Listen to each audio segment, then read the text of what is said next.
Everyone, আসসালামু আলাইকুম। আশা করছি আমার মতে আপনারা সবাই অনেক ভালো আছেন। এখানে গল্প নয়, এখানে শোনানো হয় সত্যি ঘটনা। গাইস, সম্পূর্ণ ভিডিওটি জুড়ে আমি আছি নীরব হোসেনি আপনাদের সাথে। আজকের ঘটনাটি পাঠিয়েছেন রাজশাহী থেকে, তার ভাইয়ের সাথে ঘটে যাওয়া।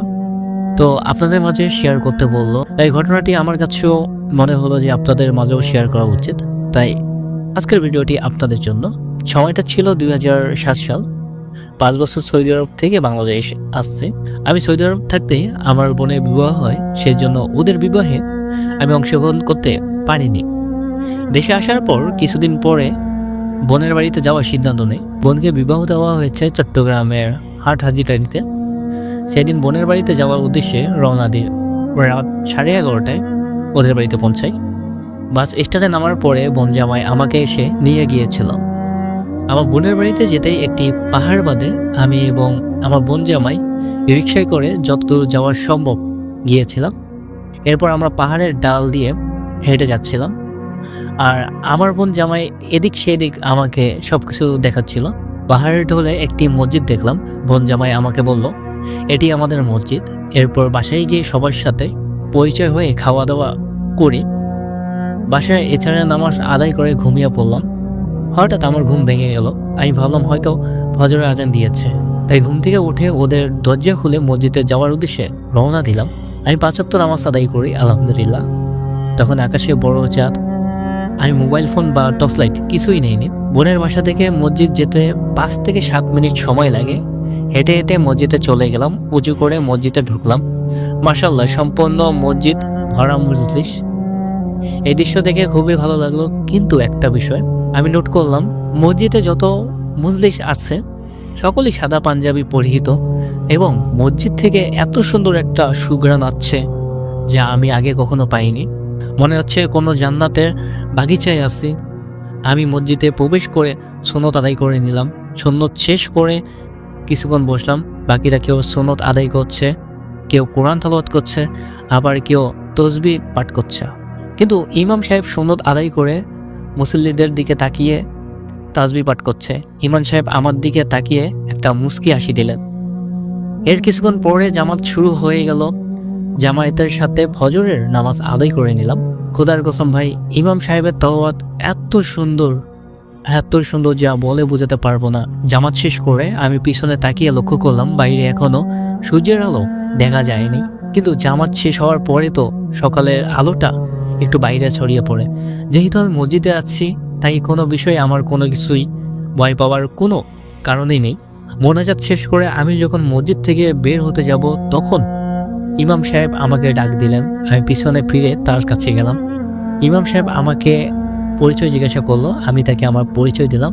ইমাম সাহেব আমাকে বলল, আপনি আরও কিছুক্ষণ মসজিদে থাকেন, চারদিকে আলো ছড়িয়ে পড়লে মসজিদ থেকে চলে যাবেন।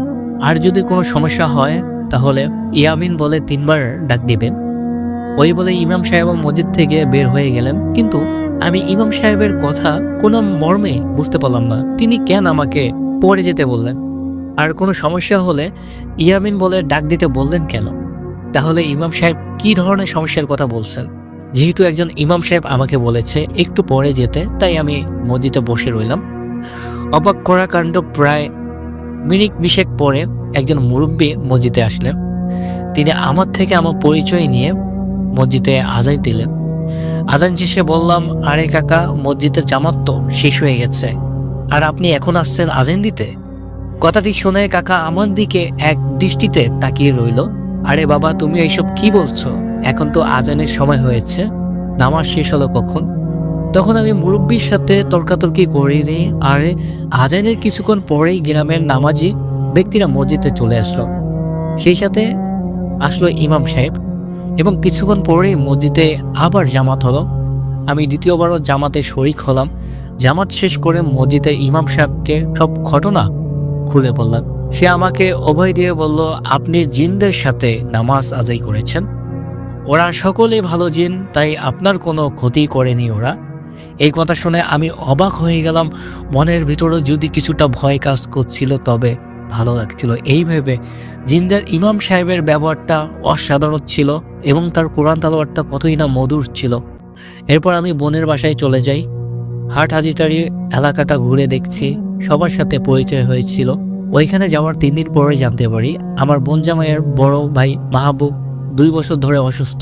কোনো চিকিৎসা করেই উন্নতি হচ্ছে না, এমনকি ডাক্তাররাও এই রোগের সমাধান দিতে পারছে না। মাহবুব ভাইয়ের শরীরে কোনো মাংস নেই, শুধু হাড়। দেখে মনে হয় জলজান্তর একটা কঙ্কাল। মাহবুব ভাইয়ের পরিবার থেকে অসুস্থতার ব্যাপারে সম্পূর্ণ ডিটেলস জেনে নেই। মাহবুব ভাই ছিলেন ধনী একজন মানুষ, সে সাগরে মাছ ধরে ব্যবসা করতেন। চিকিৎসা করতে করতে তার যত সম্পদ ছিল শেষ করে ফেলেছে। এখন তার মৃত্যু অপেক্ষা করছে, চিকিৎসা করার মতো কোনো টাকা পয়সা নেই তার কাছে। তাদের আমি পরামর্শ দিই মাহবুব ভাইকে কোনো বড় একটা হুজুরকে দেখান। তারা হাট হাজিটারির মাদ্রাসার একজন বড় হুজুরকে দেখায়। এর ভিতরে আমি ঢাকায় চলে আসি, কিন্তু মাঝে মাঝে ফোনে মাহবুব ভাইয়ের খবর নিচ্ছিলাম। হাট হাজিটারি মাদ্রাসার হুজুর জানায় মাহবুব ভাইকে খুব জঘন্যভাবে কালো জাদু করা হয়েছে। কিন্তু হুজুর এই কালো জাদু নিয়ে কাজ করে না, সে টুকটাক জিন ছাড়ায়। এই ঘটনা শোনার পরে আমি সেই জিন ইমাম সাহেবের কথা মনে পড়ে যায়।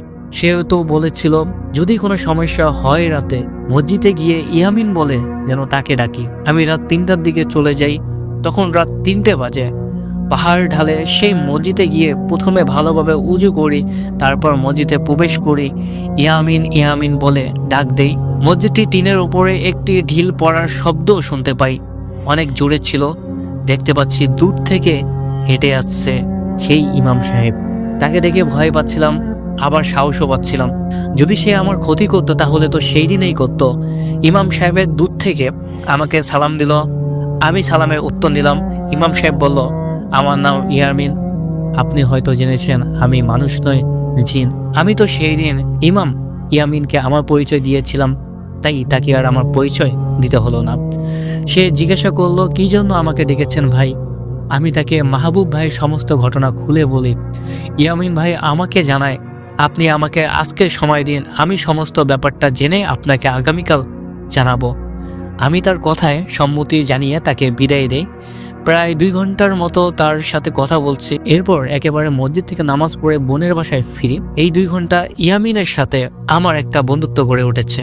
পরের দিন ঠিক একই সময় মসজিদে গিয়ে ইয়ামিন সহ আরও অনেক মুসল্লিকে দেখতে পাই। এরা সকলেই জিন। এরা সাধারণ মানুষের মতোই নামাজ পড়ে বের হয়ে যায়। নামাজ শেষে আমি এবং ইয়ামিন মসজিদে বসে পড়ি। তারপর ইয়ামিন বলতে শুরু করে, আপনার মাহবুব ভাই মালদ্বীপ ঘুরতে গিয়েছিল, পরিবার জানে সে বন্ধুদের সাথে ঘুরতে গিয়েছে, কিন্তু সে একজন মেয়ে বান্ধবীকে নিয়ে ঘুরতে গিয়েছিল। আপনার মাহবুব ভাই এবং সেই মেয়ে বান্ধবী একসাথে থাকায় মেয়েটির অন্তঃসত্ত্বা হয়ে পড়ে, কিন্তু তারা উভয় জানতো না যে মেয়েটি অন্তঃসত্ত্বা। বাচ্চার বয়স 4 মাস হওয়ার পরে তারা বিষয়টি জেনেছিল। তখন কিছুই করার ছিল না, মেয়েটিকে বাচ্চা পেটে ধরে রাখতে চেয়েছিল। মেয়েটিকে আলাদা একটা বাসায় রাখতো আপনার ভাই। বাচ্চাটি জন্ম নেওয়ার পরে তাকে জীবিত অবস্থায় সাগরে ফেলে দেওয়া হয়েছে। এই সাগরে ফেলে দেওয়ার দৃশ্য একদল ভালো জিন দেখেছে। এই দৃশ্য দেখে তারা এটি সহ্য করতে পারেনি। কিন্তু এর ভিতরে আপনার ভাইয়ের বিজনেস পার্টনারের সাথে আপনার ভাইয়ের ঝগড়া হয়। এক পর্যায়ে তারা দুজনে আলাদা ব্যবসা করে, কিন্তু আপনার ভাইয়ের ব্যবসা ভালো ছিল আর সেই বিজনেস পার্টনারের ব্যবসা খুবই খারাপ যাচ্ছিল। সেই রাগে ক্ষোভে আপনার ভাইকে কালো জাদু করে এক তান্ত্রিকের মাধ্যমে কালো জাদু করা হয়। 41টি বদ জিন আপনার ভাইয়ের পিছনে চালান করে দেওয়া হয়। যে ভালো জিনরা বাচ্চাটিকে সাগরে ফেলতে দেখেছে তারাও এই খারাপ জিনদের সাথে যুক্ত হয়। এখন এই জিনদের ভালো ও খারাপ দল মিলে আপনার ভাইয়ের পিছনে লেগে পড়েছে। ওরা চায় আপনার ভাইকে তিলে তিলে শেষ করে দেবে। কথাগুলো শুনে আমি হস্তকে খেয়ে গেলাম। এর ভিতরে পিছন থেকে সেই মসজিদের মুয়াজ্জিন কাকা আজান দিতে চলে আসলো। আমি যখন পিছনে তাকালাম সে কে আছে এটা দেখব, কাকাকে দেখে যখন সামনে তাকাই তখন দেখি ইয়ামিন আর নেই সেখানে। তখন খারাপ লাগছিল, সমস্যার সমাধানের পথটি জানতে পারলাম না। সেই দিনও নামাজ আদায় করে বোনের বাসায় ফিরে গেলাম। গিয়ে তাদের সমস্ত ঘটনা খুলে বললাম যে আপনাকে আপনার বিজনেস পার্টনার কালো জাদু করেছে। বান্ধবীকে নিয়ে মালদ্বীপে বেড়াতে যাওয়ার ঘটনা বললাম না কেউকে, তবে মাহবুব ভাইকে মালদ্বীপের ঘটনাটা বলি। মাহবুব ভাই অনেক আফসোস করে। মাহবুব ভাই আমাকে জানায় সে নাকি প্রায় একটি বাচ্চাকে স্বপ্ন দেখে। বাচ্চাটি করুণ সুরে কান্না করে। মাহবুব ভাইয়ের সাথে কিছু ভয়ঙ্কর ঘটনা ঘটে যাচ্ছিল এমন, সে পাইকারি মাছ বিক্রি করে দোকান থেকে বাসায় ফিরেছিল। তখন রাত আনুমানিক 11:30। সে পাহাড়ের ঢাল দিয়ে হাঁটছিল। সে নাকি দেখতে পায় দূর থেকে 50টির মতো আলো তার দিকে হেঁটে আসছে। সে ভেবেছে মানুষজন হবে। সে কাছে গিয়ে দেখতে পায় প্রায় 50টির মতো বড় বড় সাপ তার চোখের সামনে চলছে। এই দেখে সে উল্টো দিকে দৌড়াতে শুরু করে এবং পাহাড়ে ঘুরে বাড়িতে পৌঁছায়। এছাড়া আরও অনেক ঘটনা তার সাথে ঘটেছে। কোনো কুকুর তাকে দেখলেই শুধু ডাকাডাকি করত। রাতে সে বের হলে সেই আলো দেখতে পেত। অধিকাংশ সময় যে স্বপ্নে ভয়ঙ্কর ভয়ঙ্কর জিনিস দেখতে পেত, অনেকগুলো কালো আবহাওয়া তার গলা চেপে ধরেছে। সে ভাত খেতে বসলে ভাত থেকে দুর্গন্ধ পেত। এভাবে করে আস্তে আস্তে মাহবুব ভাই অসুস্থ হয়ে পড়ে। কোনো মতে জীবনটা নিয়ে বেঁচে আছে। যাই হোক, পরের রাতে আমি আবারও মসজিদে যাই, তবে এই রাতে একটু আগে গিয়েছিলাম। ইয়ামিনকে স্মরণ করতে সে উপস্থিত হয়ে যায়। তারপর ইয়ামিন আমাকে জানায় এর সমাধান করা যাবে, তবে কষ্ট হবে। আমি সেই ভালো জিনদের সাথে কথা বলছি, তাদের মানাতে পারছি, তবে খারাপ জিনেরা তান্ত্রিক কবলে, চাইলে ওদের তাড়ানো সম্ভব নয়। ইয়ামিন আমাকে বলে এই কালো জাদু কাটাতে হলে তোমাদেরই কিছু করতে হবে।